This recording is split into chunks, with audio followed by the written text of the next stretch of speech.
C. Joseph Vijay எனும் நான்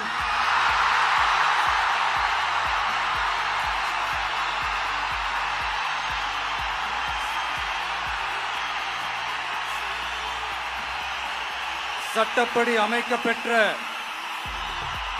இந்திய அரசியல் அமைப்பின்பால் உண்மையான நம்பிக்கையும் மாறா பற்றும் கொண்டிருப்பேன் என்றும்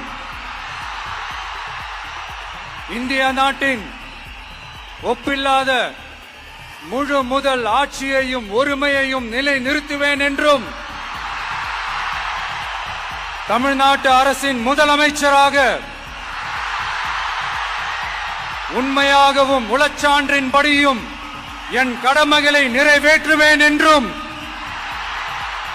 அரசியல் அமைப்பிற்கும் சட்டத்திற்கும் இணங்க அச்சமும் ஒருதலை சார்பும் இன்றி விருப்பு வெறுப்பை விலக்கி பலதரப்பட்ட மக்கள் அனைவருக்கும் நேர்மையானதை செய்வேன் என்றும் ஆண்டவன் மீது ஆணையிட்டு உறுதிமொழிகிறேன்.